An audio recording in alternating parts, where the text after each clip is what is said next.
Yeah, well, it's great to be here and have a chance to present.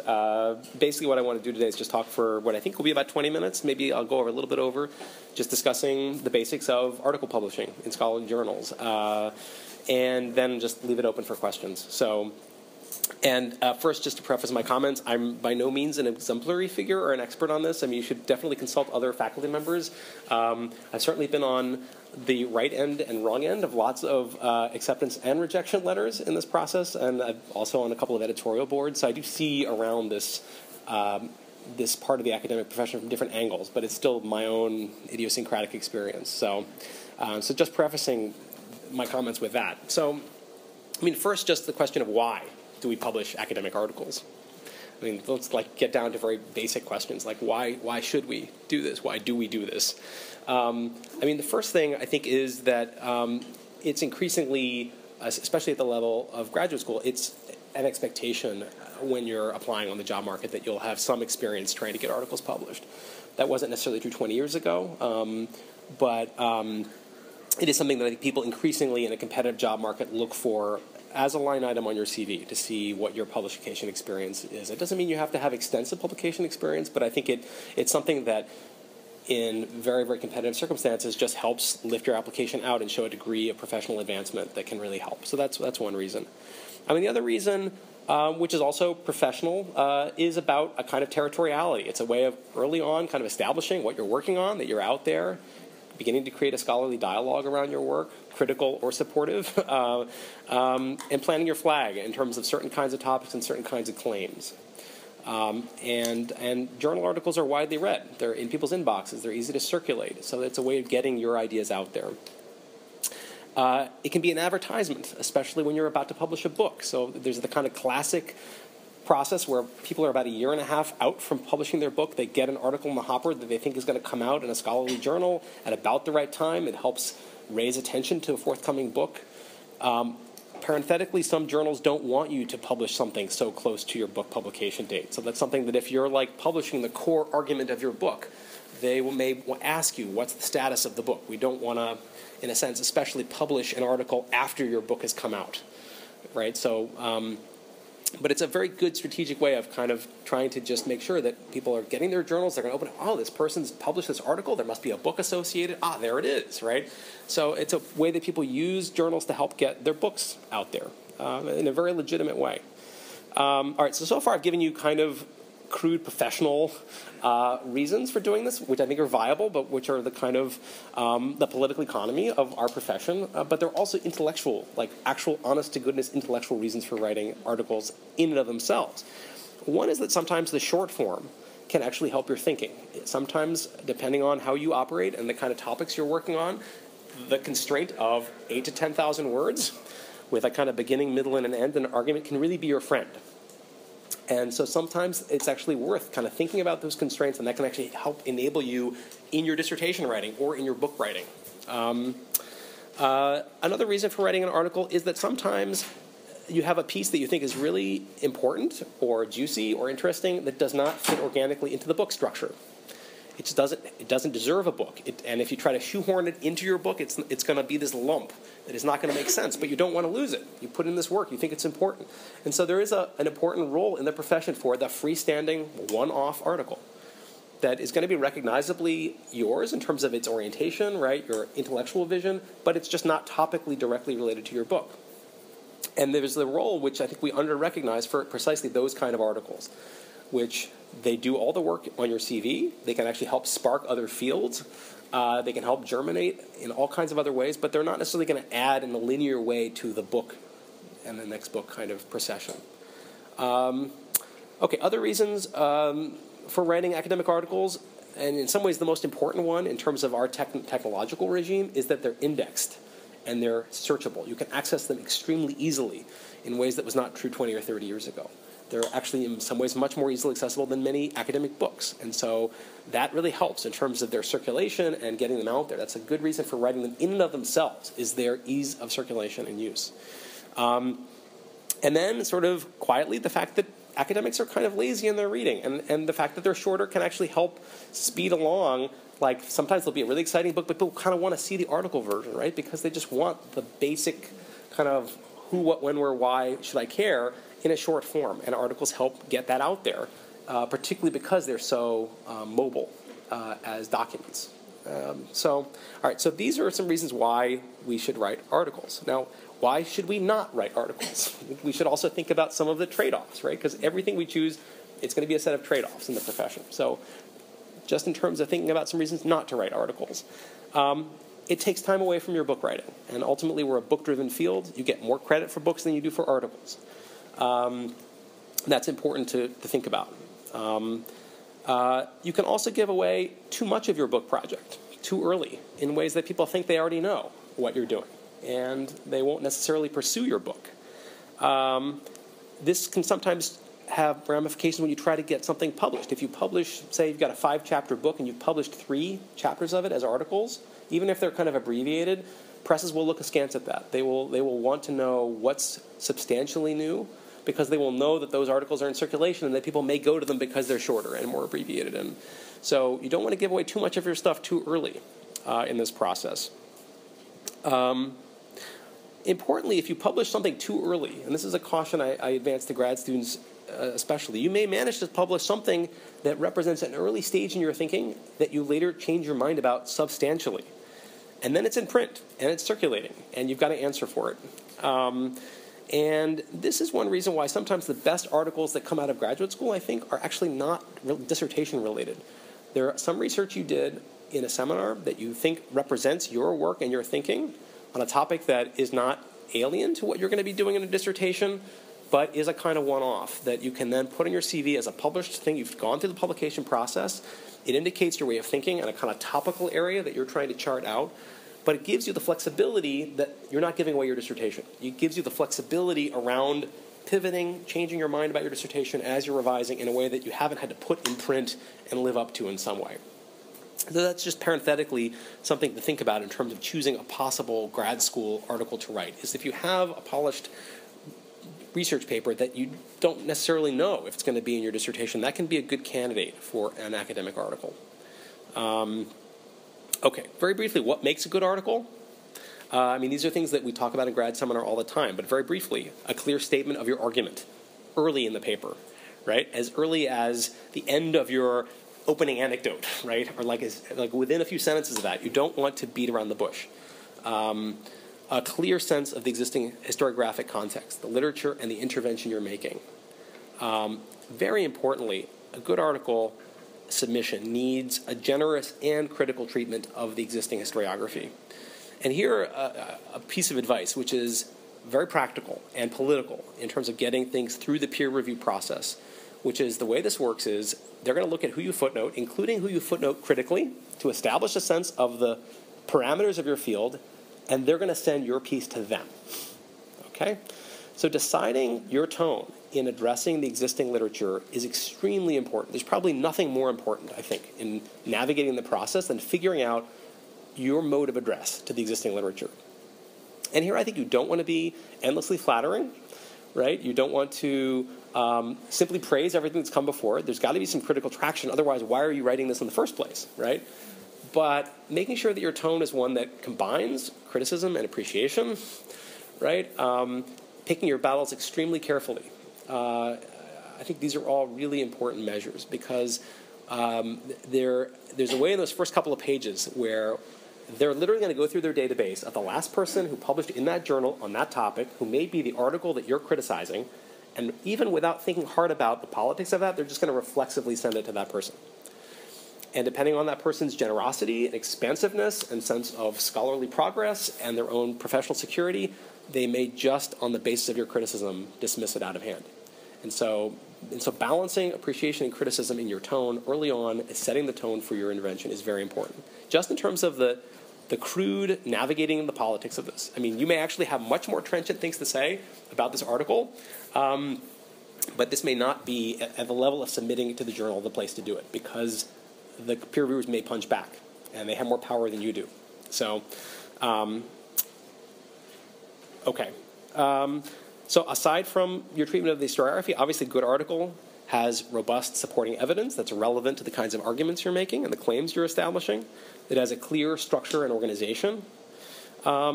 And as an exercise, and one thing to think about if you're thinking about trying to publish an article is to go back over your syllabi, find a couple of articles that you think have worked really, really well, and then anatomize them for yourself.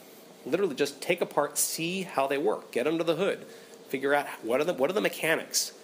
Like, how long is the intro section? How much time do they spend on historiography? What's the form of address? Right? How's the structure? Why am I able to follow this so easily? Right? Why does the organization make sense to me? And then actually, once you have that exoskeleton for yourself, then building that into your own writing at the ground level, I think, can be a very effective way of thinking about article writing. Okay. So picking a journal to submit to. So say you've got a piece, you've got a polished piece of research you want to get out there. How do you decide where to publish it? Well, I think the first thing to think about is the journals that you follow and that you're excited about reading. That's, in a way, the first basic, maybe obvious point. Think about the journals that you're finding in your bibliography. In other words, by the time you're writing, if you have a piece that you've already written, you're already part of an intellectual community. And it's all there in your footnotes, right? So go and figure out, map out, what community am I already a part of? Who am I already talking to? Right? What dialogue am I already participating in a sense? Right? That's the best way to establish what journal to send to. Also ask your advisor for suggestions. That learning the journals in your field is an important part of professional socialization in general. And it may be that there are obscure but important journals that your advisor knows about that, for one reason or other, have not ended up on the syllabi, you're not aware of. And actually getting a sense of those journals early on in your career can be really productive. It means you can track them, you can figure out other communities of dialogue that you could participate in. Okay, so what's at stake in the choice of a journal? Well, each journal, as I said, represents a kind of intellectual community, a certain sets of dialogues, methods, approaches, and themes that are distinct and idiosyncratic to that journal. And the fit is very important on a number of fronts. One is because, depending on where you send it, if you send it to the right journal, it'll be recognizable, right, to the editor as an exciting, interesting question. If you send it to the wrong journal, even if it's a good piece, they will not recognize it for its significance. And so it'll just bounce out of the peer review process in a way that isn't very productive. So getting that fit is very important. The other reason for fit is more crudely political, which is if you really want your work to advance and to kind of get out there, even if you manage to publish it in a journal for which it's a bad fit, it will be lost. It will not be read. It'll be in print, you can put it on your CV, but there is such a thing as actually publishing a piece in the wrong place, and it kind of, even though things are cross-indexed and findable, it will not be found necessarily in the way that you would like it to be found. And so trying to find a place where that fit is as organic as possible, both in terms of navigating the peer review process, which can be treacherous, but then also making sure that it has as hospitable a home and context as possible. I think these are also important considerations. And then there's other considerations that are kind of professional, which are about intellectual branding and prestige, which are maybe unfortunately a part of what we do as well. That something to think about. And I put it at the end because I want to emphasize that I think it's less important than these other considerations. But looking online, for example, at their selection rate, that's the kind of thing that when you're coming up for promotion years from now, your tenure review board will look at every article you published, and someone's job will be to track down what their selection and rejection rate is.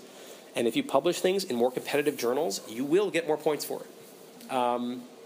And that's for better and for worse, mostly for worse, I think, but it's nonetheless a factor to think about. So alongside these other considerations, if you can find a place that's got a good intellectual home, but that also is a journal that lots of people want to get into, and that lots of people read, and that have a very selective rate, that will actually help you professionally. So I think that's something to keep in mind. The most important question, is the journal indexed online? That is probably the most fundamental question, because there's a way that is so much the currency and the way we read journals now, that if the article is not indexed and not widely available online, I wouldn't really consider it at this point, because I think that is a formula for getting lost, even if the thing gets published. At this point, most academic journals in the U.S. are very quickly moving into very searchable formats, but I find that a lot of academic journals published outside the United States, especially outside of Europe and the United States, they have to fight to get in line for the major databases to scan in their articles. Often that's a year-long process. So that's something that you really want to track before you decide, is just how easily available is this going to be. Okay. So now the question of journal articles versus edited collections. This is something that's going to be a question that inevitably comes down the pike for you. Edited volumes, obviously, a scholar gathers together a group of colleagues they think are working on related themes, proposes a book, gets a press interested in it, gathers those essays together, publishes a volume on that theme. They're article-length pieces usually, so they're roughly comparable to academic journal articles. What's at stake in deciding to send something to a journal versus an anthology? There's some advantages. The advantages is the acceptance is usually more or less automatic. If the person invites you, they want the piece that you're writing, and they'll work with you to shape the piece. They're more likely to take a piece that is related to stuff you're working on right now than maybe exactly what the theme of the volume is. Generally, and this comes to you through networking. So it's going to be somebody, some colleague that you know through conferences or some other setting that says, hey, we're putting this together, and I know you're working on this. Can you submit something? So part of it is that the peer review process is less challenging. There may be outside reviewers, but usually they're reviewing the volume as a whole. Occasionally, and I've been in the situation, there's an outlier that ends up just, we've got to get rid of this article. But generally, they bring in a group of authors they want to kind of represent a community snapshot of this field at a given moment in time. So in that sense, navigating the difficulties of peer review, you're over that hurdle from the very beginning. It can also help situate the work you're doing as part of a larger intellectual context. So unlike a journal article where you're generally it's a grab bag of articles every month, right, or every season. And there's a way that this can help draw attention to your work through this funnel, right, that this volume represents. This is a field that helps establish the significance of the work you're doing as not an outlier. You're kind of part of this larger set of discussions. So that can be a big advantage. And in terms of professional attention, especially if the volume attracts well-known people, that can help sort of raise your kind of status in the profession as well. The disadvantages are also there. These volumes are not indexed in databases, right? In order to find those pieces, you have to know in a way that you're interested in that topic. And so essays and volumes tend to attract specialists. They tend not to attract the kind of grazing reader that I still must imagine kind of combs through databases and does random keyword searches, or at least that's what I do. So you're less likely to get the kind of random and kind of creative, idiosyncratic cross-readings that you'll get from a journal article. The other big problem with edited volumes is that the delays in these projects are endemic. They're infamous. And why? Well, because you've got 12 authors, and any one of them is held hostage to the slowest of them. And academics can be very slow, right? So these books tend to take years to come out. And what that means is that what you think is going to be cutting research is sitting on somebody's desktop waiting copy editing for a long time, and it may come out in a way later than the moment that you hoped it would come out. Your own thinking may have moved on, and that can be very, very frustrating for everyone involved. The other disadvantage is that because these volumes are not peer-reviewed, they count for less when you come up for promotion. So when people are doing the kind of math about what you've published, a journal article in a competitive publication will count for volumes more than what you have published in an anthology. The one exception maybe being if it is one of these canonical edited volumes that emerges. And those are hard to predict, but you can sort of generally look at who's editing, who's invited, how coherent is the topic, and is everybody bringing their best game to the other essays. And sometimes you get these volumes where everybody's basically taking the off scraps from their book and publishing them, and you kind of know that that's what's happening. And those volumes, everyone kind of can recognize them. There's maybe 1 or 2 good essays out of 12, but these volumes do not carry the field. But then there are some of these volumes, and there's in every field, one that comes out every few years that just blows everybody away. You bring all these people that are really doing great work together, doing their best work, who decide they're going to put their best stuff in this volume. And these become canonical volumes. And if you're in one of those, that can really be very good for your career. So trade-offs when it comes to journal articles versus edited volumes. Okay, turning back to to articles in journals specifically. So the process of how you go about doing this. The first thing I think is before you send it off, it's really important to have it read by friends and colleagues.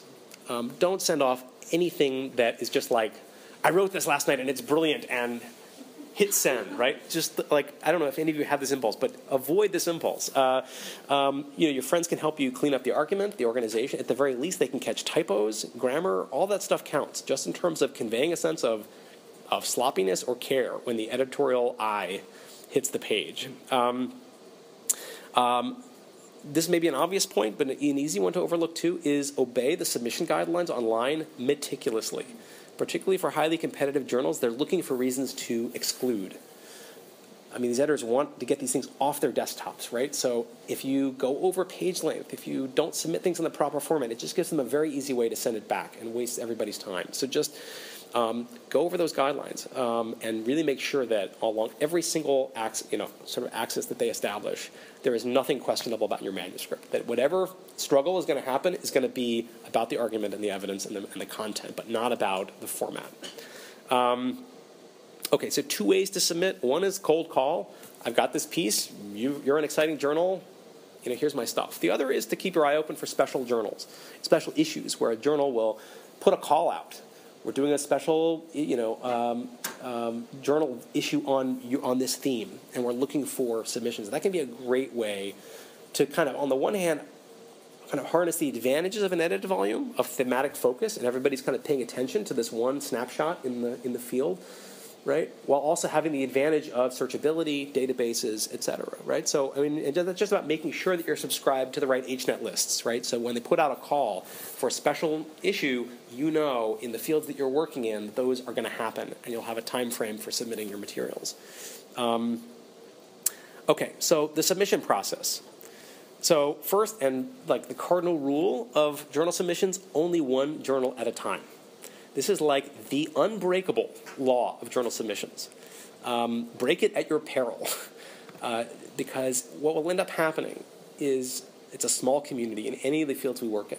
If you multiply submit, inevitably, 2 of these journals are going to get in touch with some of the same peer reviewers. And they're going to find out, and everybody's going to be really pissed.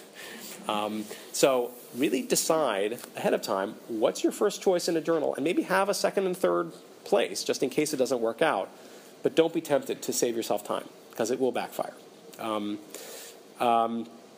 When you send it in, there's an initial evaluation by an editorial staff person or an editorial board. So sometimes that happens in-house. And they'll decide whether it's worth sending it out to outside readers. And that process can take any amount of time. I mean, it can take a couple of weeks. It can take a month. Some journals will actually send it out directly to outside readers. It really depends. So you can, when you submit your materials, you can also ask them. It's very legitimate to kind of, in your submission materials, particularly over email, to say, what's your process? When can I expect to hear from you? Not in a pushy or forceful way, but just in an informative kind of way, right? You don't want to piss them off, but but I think it's legitimate to know what's their usual expectation, and they should be able to tell you very quickly. Yeah, we give our outside readers 2 months, 3 months, 6 months, right? And that way you can at least know what you're expecting. Generally, in my experience, they'll send your journal article out to between 2 readers, sometimes as many as 5 readers. It can really vary. It depends a lot on the journal. It depends on how they define themselves. It's probably a part of each journal's deep professional practice. They just kind of have a sense of how many readers to send it out to. They'll generally try to get people who represent slightly different angles on it, especially if the editors are good. They will not send it to all people working in the same expertise. They are likely to send it to people that are in their database, who are going to be people who have published in that theme recently in their journal, which is something to kind of keep in mind. Okay, after that period of time, whatever it is, you can get 1 of 3 responses from the press. One is an acceptance. You get a note saying, we want to publish your article with maybe some minor copy editing editorial changes. This almost never happens, okay? So this is something that is maybe surprising, but it almost never comes out this way, in my experience, personally, and also in the experience of a lot of my colleagues.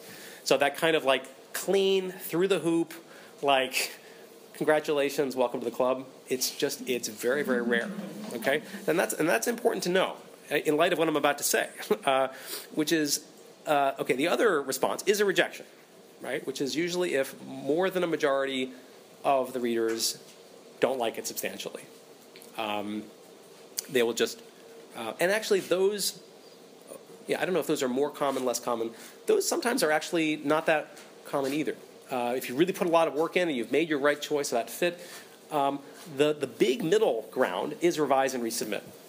And revise and resubmit is actually, according to every editor I've talked about, the most misunderstood category in academia, maybe.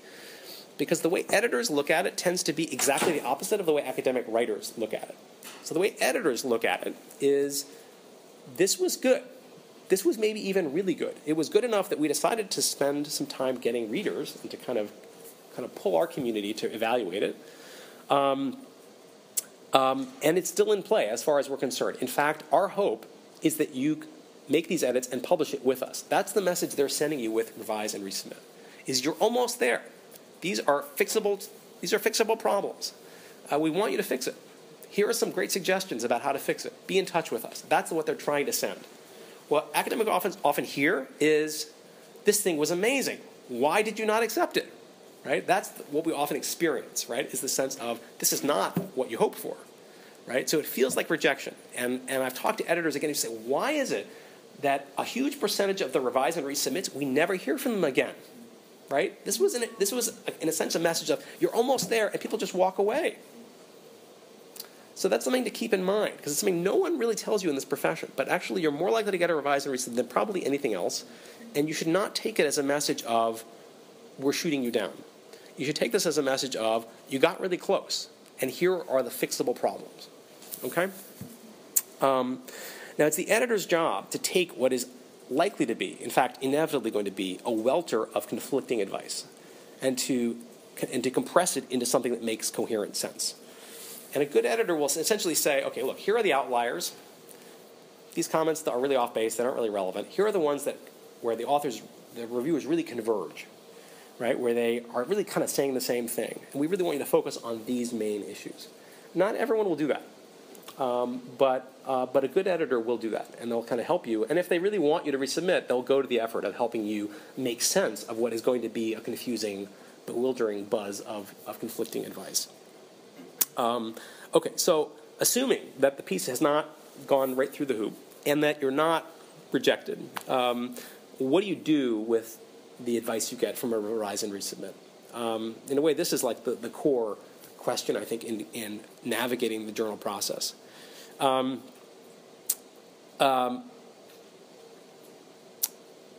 right, so first, I think when you get this advice, depending on your emotional reaction to it, which, let's be honest, and we're all going to have an emotional reaction to this. In fact, I have an envelope with which I have not opened with the response from a journal waiting in my office, and I did not open it in part because I did not want that to play a factor in my presentation today. So we'll see how I am about a half hour after this talk. So if you read it and it's not the answer you want, you may need a couple days cooling off period. And during that period, in my experience, it's also very useful to have advisors and friends sit down and actually read this, to sort out from a different sympathetic angle that is not your angle what's happening in these reports. So this is a moment to turn to friends and colleagues and advisors during this, what you can call a kind of cooling off period, depending on what you're experiencing. They can actually help you figure out what's objectively interesting and useful, what's not, in ways that will help you then revisit these reports for yourself. Something that can be hard to kind of realize at this moment is that as long as they have not rejected your piece, even very critical reviewers have done you an enormous favor. And that the hardest thing in this profession is to get anyone to sit down and read your stuff carefully. Everyone's busy, everybody's trying to move ahead, everyone's trying to get their own thinking done. So someone sitting down and spending a few hours writing criticism out, as long as it is not personally insulting or rejecting of your article, is a huge favor that is actually a favor that you will not return. I mean, you will return not to them, but to the profession as a whole. So I think it's important once you go, as you're going through this cooling off period, to try to think about that. That anything that anyone tells you that's critical of your work prior to it hitting the page in permanent ink is a favor.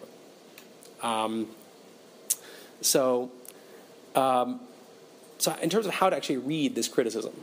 So first, the temptation is to try to figure out, and this gets more and more tempting the longer you are in the profession, who these people are. This is completely unproductive. So do not try to do this. It won't help, because you may try to devolve this upon a personal grudge, right? This person doesn't like me, or they don't like whatever. It's not useful. Try to harvest exactly what's productive and interesting and useful from the comments, regardless of who you imagine it's coming from. Occasionally, an author will allow themselves to be revealed. They will tell the editor, let this person know who I am. And that's generally, of course, when it's a more favorable review. And this is also something important to note. This is an invitation to be in touch with them, right? This is, in a sense, them kind of putting their business card, right, or their email address on your reader's report, which is kind of like, hey, we're kind of buddies here, right? Or I'm really supportive of what you're doing. Let's be in touch.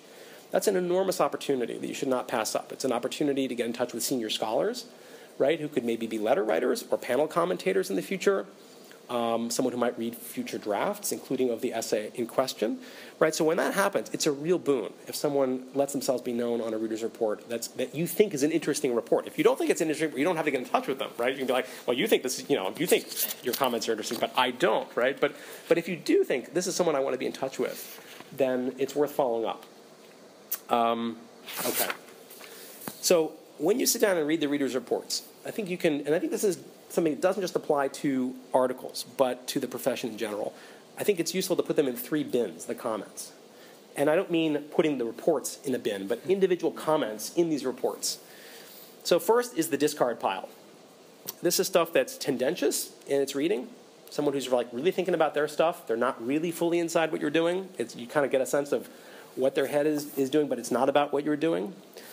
Aggressive misreading of your work, which sometimes happens. Someone who just decides that you're in a certain category, they don't like that category, and they're just going to plow through. You don't need to pay attention to that. That's not your problem. Or stuff that's personal in tone, where you get the sense that there's an axe to grind that is personal, that's extra intellectual, we could say. That can all go in the discard pile. And there is surprisingly more of that in these reports than I would like to confess. I mean, you will encounter more of this in these reports than one would expect. One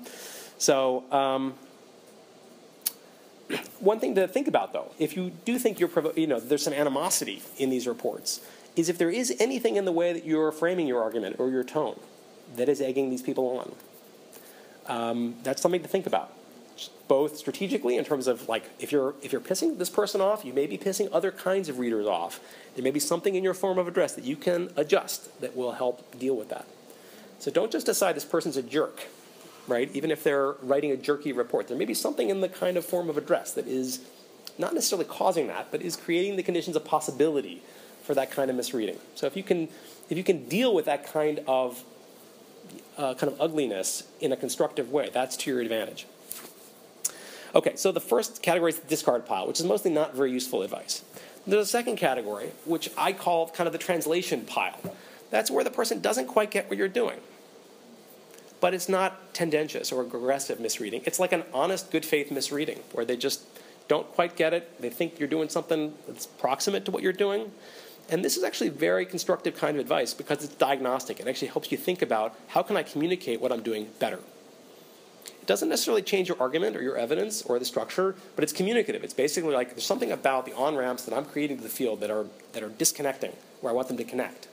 And that can actually be very, very constructive and useful advice that you're getting, even though it can be frustrating because you're like, come on, didn't you get it? But if you just take a step back and say, I'm partly responsible for making sure they get it, you can use those miscommunications diagnostically in ways that can really help you communicate your larger point. That's actually in some ways, I think, more than the discard pile or the third category. It's this translation pile that actually is a lot of what you'll end up getting in these reports. And then the third category is what I think of as really substantive. And that's basically where someone figures out something critical that isn't working at the level of evidence or argument or the way they fit together. And this is obviously the most intellectually satisfying criticism and the most valuable criticism. It's also, I think, the rarest criticism. Right? It's the criticism that's actually going to help you retool your thinking at a fundamental level, make better arguments, but it's pretty rare compared to these other categories. I mean, but I think keeping that in mind and kind of expecting that a lot of it's going to be translation and some of it's going to be more substantive and argument-driven, but there's going to be a balance between those, I think, can be very helpful. Okay, so your responsibility in the case of a revise and resubmit is to write a response letter where generally, or some sort of response memo with your resubmission. Some journals, I think, may not actually need a cover memo. Yeah, I think it'll vary. The editor will tell you what they need from you in terms of resubmission. To the extent that you are responding point by point, the important thing is in tone. Don't be defensive or aggressive in your tone. Be really appreciative. These are anonymous colleagues that have taken some of their time to give you valuable criticism that is not criticism that you will hear in your face, because you'll have a chance to actually address it in your written materials prior to publication. So that's a favor they're doing you. You do want to answer every substantive comment that you receive in these reports. So even the smallest point, I think it's important to kind of demonstrate that you're taking really seriously the whole process, and that means that even the minutia, you're going to have an answer for. It doesn't mean you have to take everything on board, but it doesn't mean you have to be in dialogue with them, with all the readers. And there are a couple of reasons for doing that. One is that you want to show the editors that you're serious about this, that you're not going to just try to hustle this through because you need it for your CV, but you're actually intellectually engaged in the process of improving the work. And the other thing is strategic, which is they're likely to send it to the same readers again, especially the critical ones. And so if you can address their points in your cover memo and obviously in the revisions you make, you have a much greater chance of actually making it through the hurdles. Now one thing to think about in terms of prior to even deciding to write this memo is, do you want to resubmit? And here again, I want to suggest that revise and resubmit means you're almost there if you want to put the work in. But there's something also where you need to think about were the comments so off base that this isn't really the right home for this place. I've kind of realized through this process that they're just not getting it. The editors aren't getting it. They send it to these crazy reviewers. This is maybe I made a misfire in terms of the fit. That's actually a perfectly legitimate realization to make. And it's an important corrective to not then try to kind of re-engineer your essay in order to try to make it fit this format that it clearly doesn't make sense. And so if you realize that you have a square peg, that there's a round hole that you've discovered, then I think cutting, to mix metaphors, to kind of cut bait at that point and decide to go elsewhere is perfectly legitimate. I mean, I think don't not submit again because you're frustrated.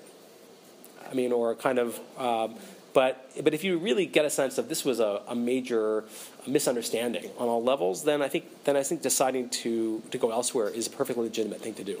So that's something to just kind of keep in mind.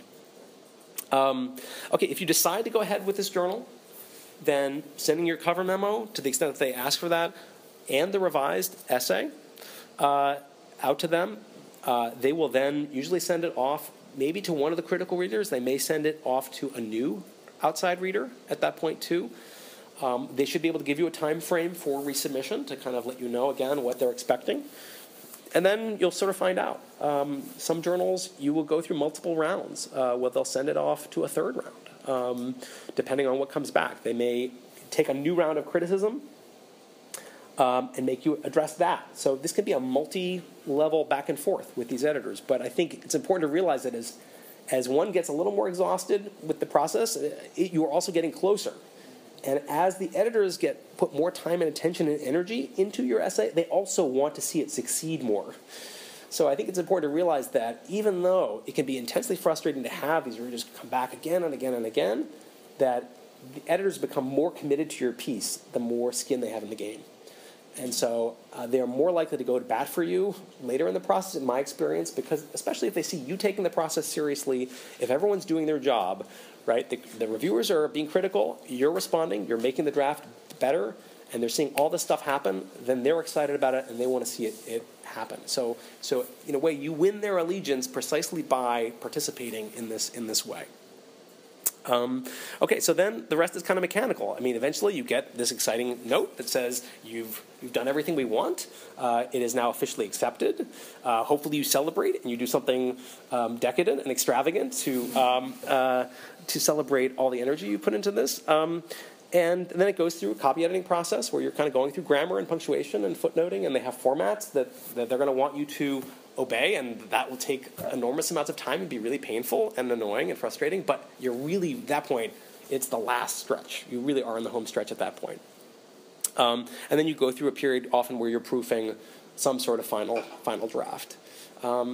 And then basically, they let you know it's published. And sometimes they'll send you an off-print. They'll give you like a little booklet, right, that sort of shows you the little book form of this. So what then? What happens once your wonderful, hard-won piece of academic brilliance is out there? Well, I think here it's important to let people know about it. And maybe, we're a little bashful about this, and maybe that's a good thing about trying to put limits on the self-promotion that our political economy and culture want out of us. So maybe it's good to be a little hesitant. But on the other hand, it's important to do. I think to let people that you're part of an intellectual community with know that you published this piece of research. There used to be a culture of actually sending people off prints.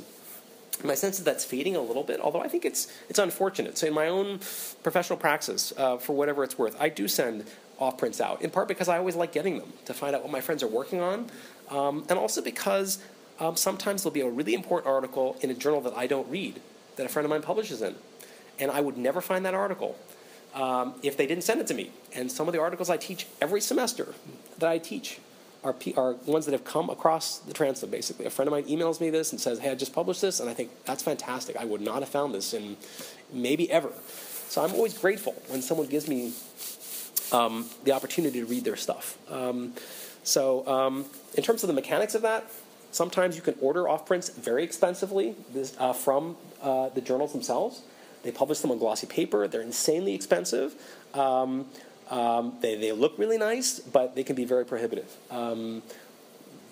I'm probably not supposed to say this, but you can also obviously print these out as PDFs, get them bound at Kinko's. It's really cheap.